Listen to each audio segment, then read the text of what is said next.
Friends, welcome to Know the Cause. I'm your very humbled host. My name is Doug Kaufman, and for 17 years I've been at the helm here. You are watching me age. I feel like $1,000,000 at my old age. Thank you for tuning in and telling your friends.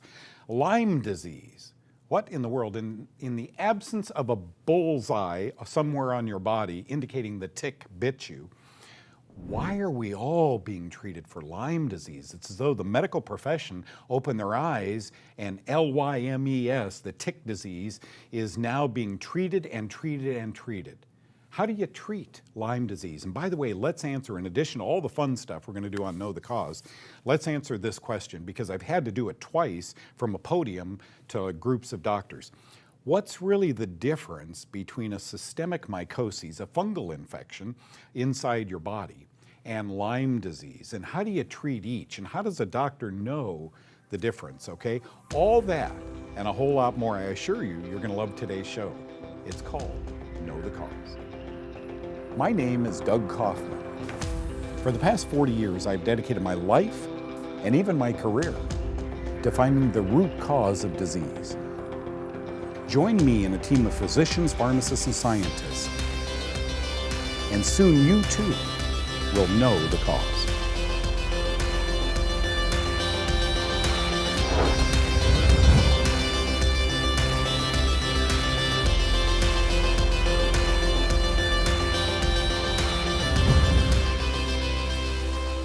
That is my good buddy of 7 or 8 years, Dr. Greg Emerson from a world away, Brisbane, Australia. Dr. Greg is a physician who began, I guess, in the emergency room, right?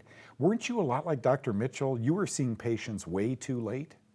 I mean, Yes. That's what Dr. Mitchell says. We even graduated the same year, 1988. Is that? Yeah, 1987. Yeah. So And- our journey through medicine's been very similar. And you and he have become friends because both of you have said the same thing.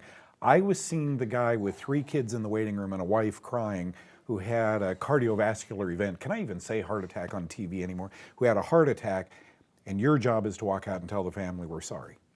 And so you went into a little different direction, and in Dr. Emerson's clinic now in Brisbane, they're doing IVs, they're doing diet control, they're doing stress reduction and so forth, things that we love here on Know the Cause.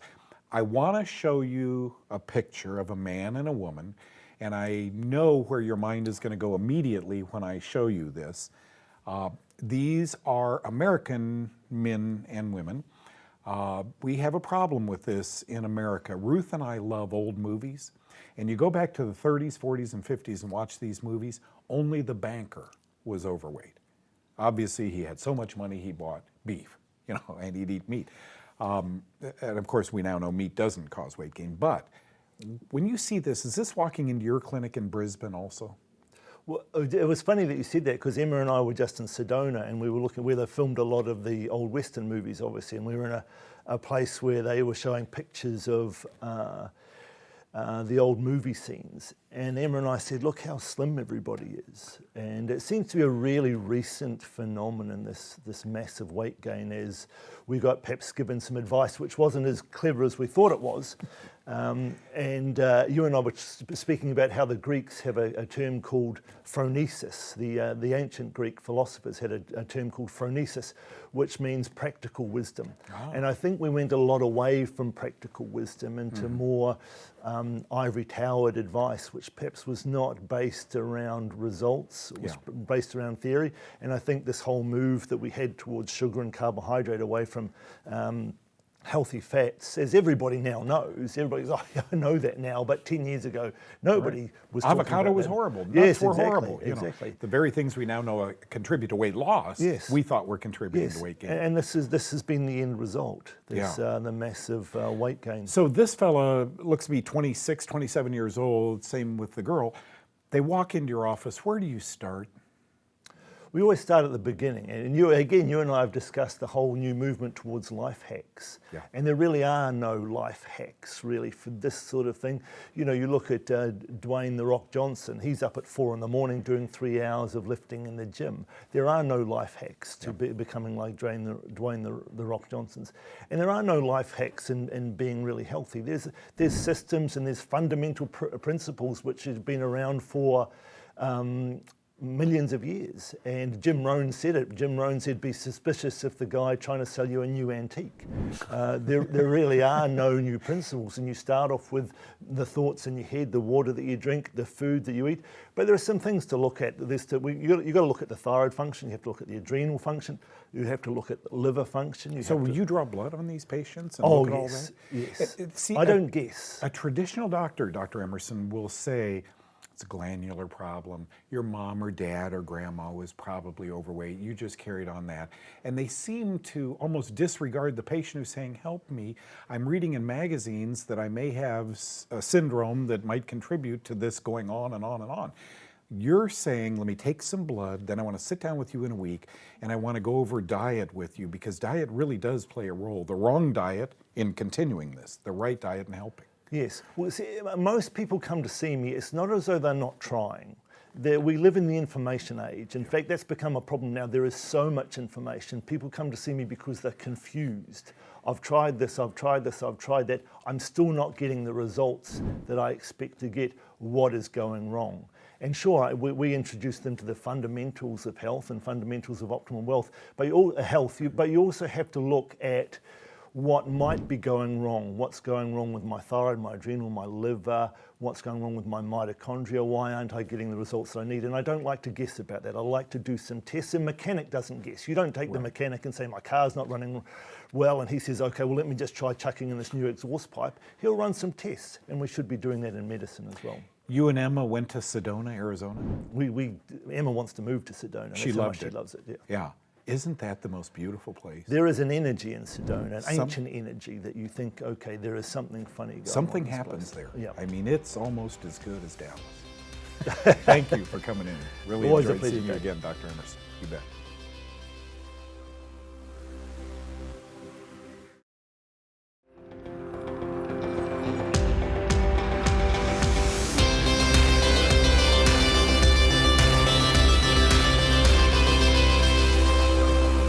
Got it, the peripheral glimpse of Dr. Ross Pelton, who is the scientific director at Essential Formulas. Now, when I say EF, Essential Formulas, you think Dr. Ohhira's Probiotics.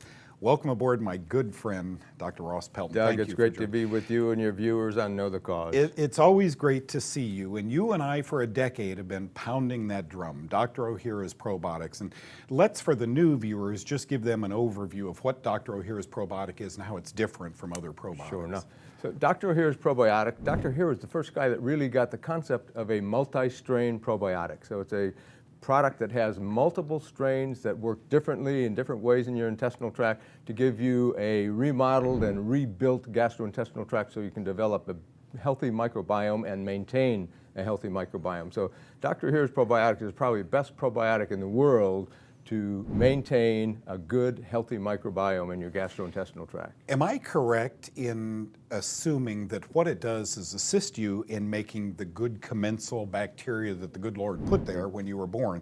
So this is a product that assists you in restoring the terrain. Right, it helps your good bacteria grow and proliferate. So it's not actually your bacteria, but it's helping support your bacteria grow, and so you've got a good bacterial population in that microbiome. You know, as a pharmacist, I'm sure you had people coming in for decades to the pharmacy asking, you know, when I take this medicine, I just get constipated or diarrhea. And so restoring the gut to a pharmacist, to a clinician, to a nurse is very, very important. Absolutely. And I've had people who've had irritable bowel syndrome for 10 years, and they go on Dr. Ohhira's and they say, man, in a month it's gone. Yeah, there are many benefits of this probiotic. There are a lot of good probiotics on the market. Ross and I were talking about that in the green room. This is a very, very good one. I know many of you are taking it, okay? So let's cross the bridge now and talk about something else.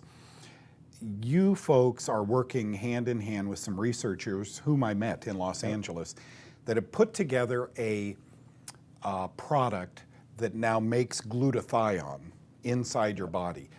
There are friends of mine who are getting IV glutathione for $190 each shot, and for 3 or 4 days, they feel like $1 million.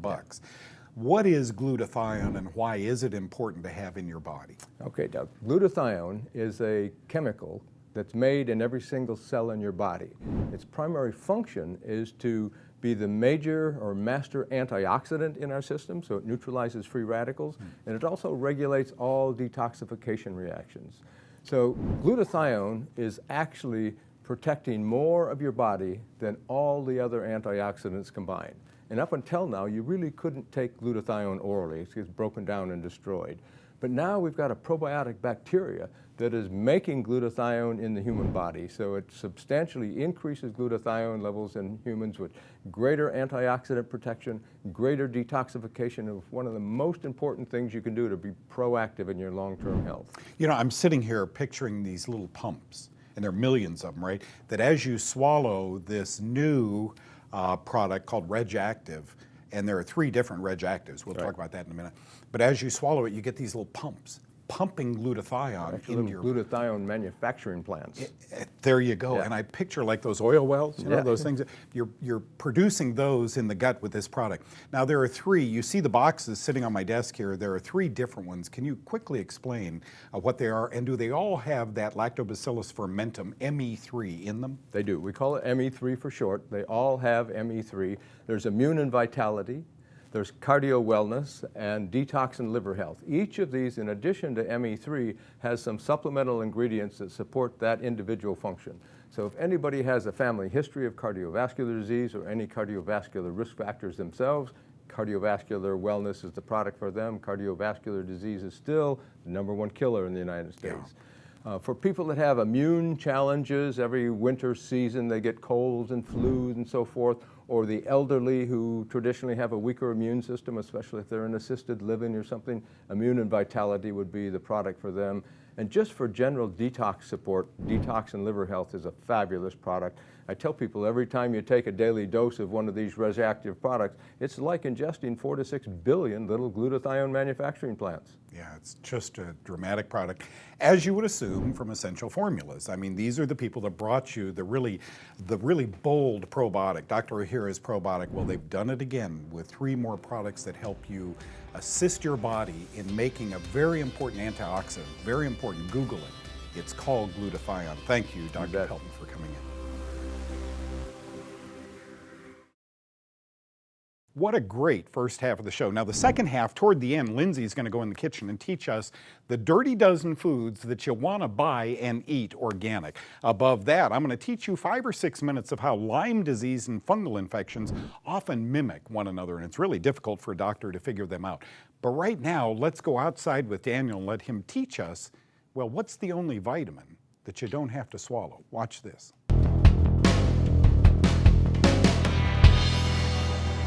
Hello friends, welcome back. I'm Daniel Crouch with your Lifestyle Moment on Know the Cause. It's a beautiful day. We're outdoors. We've got the sun on my face. It feels amazing. And I want to talk to you today specifically about the sun and about the benefits of the sun. So as soon as the sun hits your eyeballs, your body begins to release serotonin, which is the feel-good hormone. And basically what serotonin does is it brings you calm and it brings you relaxing, but it also brings you focus.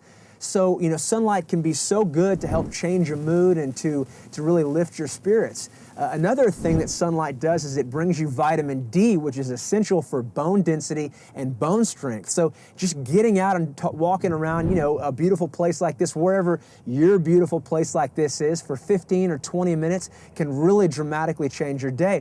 So much so that they found studies that say that it will decrease your risk of cancer, and it will absolutely decrease your risk of depression. In cultures or locations where there's a high rate of rainfall and there's not a lot of sun, it's easy to get depressed, and the rates of depression are a lot higher in those places.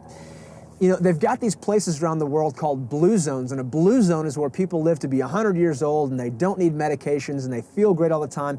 And one of the common denominators in these blue zones is people get out in the sunlight. They walk around, they get the benefits we talked about, the vitamin D, the serotonin, they get the health benefits just from being outdoors. So think about that the next time you're maybe feeling a little bit down. Go outside and take a walk and feel the beautiful sunlight on your face. I know you're gonna love it. As always, thank you for joining us. I'm Daniel Crouch with your Lifestyle Moment on Know the Cause.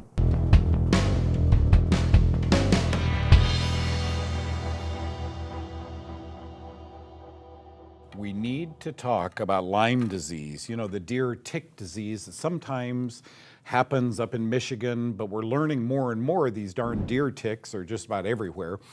And a lot of us are being diagnosed. I call it hyperdiagnoses, folks. In the absence of a bull's mark, the doctor will say, well, you manifest with all these symptoms, and it looks like you might have a tick disease, and so I'm going to treat you, okay? So we sent out to Facebook a message that said, hey, ask away, ask your questions, and we'll try and incorporate them into Know the Cause. I think if we can work with you a little bit more personally, you'll be pleased and you can tell more friends about the show. So here was the, remember these are verbatim, this is as Gene wrote it. Lyme disease is an epidemic and we need help, question mark. Might have been an exclamation point that was put in there. We're not getting help. Millions are suffering and dying with a disease they don't have. Asks or says Gene. Gene, there's really a lot of confusion. You know, so many of these diseases come up and they're questioned for a long period of time, and then all of a sudden one day doctors attend a symposium and everybody's got Lyme disease. And that's kind of the way the machine works in medicine, because some people are following their protocol and getting better. So you have to consider the diagnosis as kind of a practical diagnosis, right? We're going to follow this for a period of time and see if you get better. If you start to get better, bingo, it was Lyme disease. Okay, but the question I've always had, and I've been asked by several doctors to speak at their symposiums, is what really is the difference? Are the two fungus, having a fungal infection and having Lyme disease, how similar are they really? So I put a little presentation together here. Fungus versus Lyme's infections. Both are infectious diseases, right? Doctors know that. Both can initiate locally and become systemic diseases. You know, you can inhale mold and it gets into the lungs and then disseminates via the bloodstream throughout your body. And same with Lyme disease, you can get a little bite and boom, it gets in your bloodstream. Both lack traditional diagnostic criteria. And folks, that's what doctors practice on. Traditional diagnostic criteria. Both are difficult to diagnose. Gosh, we don't really know what this is, but let's go. Both are difficult to treat. Now, follow me along here because I have a couple of slides that I present. Those of you who have attended my symposiums or my lectures know that there are slides that deal with fungus, but let's incorporate the word Lyme into those slides also. Fungus versus Lyme's, here's some more. They both mimic other diseases. I'm very outspoken that I think cancer is far too often overdiagnosed and that it may be a fungus. Neither are covered well in medical school. Many doctors are unaware of either, so it's important to find a doctor who knows both and has treated other patients, okay? That's the problem with diagnosing Lyme disease or diagnosing a systemic fungal disease. Doctors really don't know. And to give them credit, folks, they didn't learn limology. You know, they didn't have 6 months of limology and fungology in school. So they're seeing these patients and they're putting them on medications and they're not getting better. The patients trust in them and keep coming back. I don't know. Did you camp out in Michigan somewhere on one of the big lakes? Yes, I did. Let's treat for Lyme disease. Okay, here's the problem. When you treat for Lyme disease, you treat with lots and lots of antibiotics. Here are traditional therapeutic approaches. Lyme disease is long-term antibiotics, but remember, antibiotics are mycotoxins, and they're fully capable of causing other serious illness. What about fungus? Could this be a fungal condition? Well, that yields antifungals, and systemic antifungals can be toxic to the liver over extended periods of time. So on the one hand, you have a doctor saying, okay, I'll give you antibiotics. On the other hand, you have a doctor saying, okay, we'll use antifungals. Look, I'm as lost as the doctor. You really have to, all of this begs the question, folks, when did it begin? When did it begin and what happened? Did you move to a new apartment? Were you on many rounds of antibiotics? Did you in fact travel where a tick could have bitten you? You can help the doctor diagnose these conditions. Yeast infections worsen, says, look at the bottom, Department of Cell and Organism Biology at Lund University in Sweden. In recent years, yeast, and I put Lyme's, have been causing more and more infections. It does little harm to the skin, but if it enters the bloodstream, it can eat you up from the inside. Same with Lyme's, right? Same with fungus. Why isn't fungus or Lyme's recognized? Look at the Academy of Microbiology a few years ago. Fungi, same with Lyme's, are recognized, are the cause of many outbreaks of disease, but are mostly ignored. Both Fungus and Lyme's cause a number of life-threatening diseases. Many people, scientists among them, are largely unaware. What you have to do is understand from whence this began, your symptoms, your misery, etc. Go back there and say, aha, it really could be Lyme's, or it really could be fungus, okay? We're kind of on our own, but you've got to educate your doctor when you go in there. Here are the circumstances surrounding my misery. And then you two kind of make a plan together. It really does work. I love that movie, The Dirty Dozen. Now, this Dirty Dozen, In the Kitchen with Lindsay We Go, has nothing to do with that movie. No Telly Savalas, none of that. But it refers to the dozen foods that you really need to think about buying organically for many reasons. She'll explain it. Here's Lindsay. Eating fresh produce is one of the very best ways to get nutrients to support optimal health. However, when it comes to buying produce, going 100% everything organic can be very expensive. The good news is that you really don't need to buy all organic produce, but there are certain ones that you probably should consider really buying organic all the time. A good rule of thumb when buying organic is to think of the fruits and vegetables that have thin skins. These guys have less protection from the harmful pesticides and chemicals that can more easily penetrate through that skin into the fruit or vegetable. Pesticides can have real health risks, especially for children and those with health concerns. According to studies, this list of the Dirty Dozen has the highest pesticide load when grown conventionally, making them the most important to buy organic versions or to grow them organically yourself. You've heard of the Dirty Dozen. Well, we found 9 of them on the Phase 1 diet that you should buy organic. They are green apples, strawberries, celery, spinach, sweet bell peppers, cucumbers, cherry tomatoes, hot peppers, and blueberries. Now, the decision is always yours, of course, but having this information is just good for you and your family.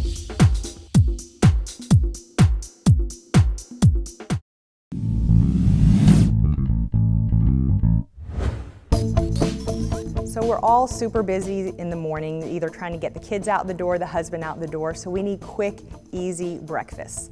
So what are my favorite top 3 quick and easy breakfasts? First of all, apples and nut butter, or a bag of nuts, almonds or pecans or whatever. I always have that, and that's just quick and easy, filled with fiber and fat, so it satisfies you. I also pre-mix plain organic yogurt with some vanilla and some stevia to sweeten it, so I make my own healthy vanilla yogurt, and then you can add your fruit and nuts in the morning, so that's already done, and add your chia seeds in with that yogurt too. And then a hard-boiled egg. An egg isn't always an easy way. Hard-boiled, it's, you know, you can grab it out of the refrigerator, put some salt and pepper on it, and it's ready to go for you. So your apple, your yogurt, and your hard-boiled eggs are the perfect, satisfying, quick and easy breakfast.